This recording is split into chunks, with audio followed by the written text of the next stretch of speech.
You guys had a lot of media buzz in the early years. Now I've kind of felt like it fell a little bit off the radar. Is that just circumstantial? Have you met your consumer appeal? Is that out of sympathy for everybody else in the marketplace? Yeah, no, I mean, our consumer appeal keeps growing. Our traffic in 2009 was up almost 60% over 2008.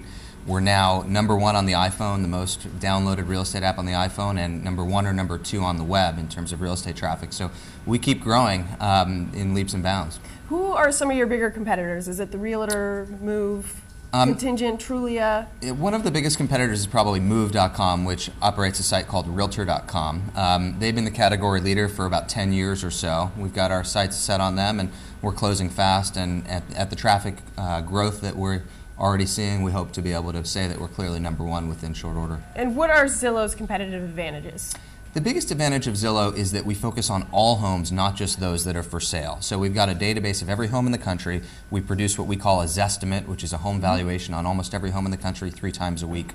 We also have 4 million homes for sale and rentals as well, and lots of other information. But focusing on all homes, not just those that are for sale, makes Zillow very different than other real estate sites. So is the Make Me Move function, is that specific to Zillow? It is. So we have about 150,000 Make Me Move homes, and those are homes where the owner has come in and claimed the home and posted sort of a dream price for their home.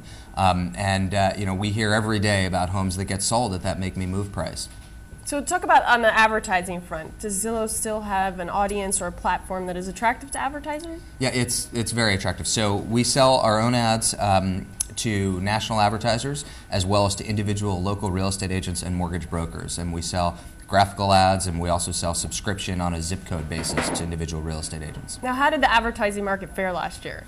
Well, as you know, the overall advertising market was pretty bad last year, but our revenue was up 65% year over year, 2009 to 2008. So we continue to grow very quickly, and we're very pleased with how we ended up. Do you see that expanding through this next year? Yeah, keep growing? 2010 is actually off to a great start, I think, not just at Zillow, but I think there's a lot of optimism around online advertising, and I'm getting a lot of positive signals out of the online advertising space. Great. So what's next for Zillow? Are we going to see an IPO anytime soon? I don't think you'll see an IPO in 2010. I think optimistically it's possible in 2011.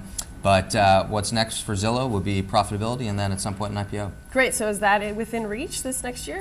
Cash flow positive? I think that's within reach. I think you know, it depends on how the stars align. Great. So one last question. Your value proposition to your customers. When you initially started this business, what was it, and how have you seen that grow? When we initially started the business, it was about providing real estate information and empowering the consumer with lots of tools, letting them be in control of the process, and that really hasn't changed. It's expanded to include rentals and mobile applications and lending. We now have a mortgage marketplace where borrowers are in control, but the overall value proposition of putting power in the hands of the consumer really hasn't changed. Great, thank you.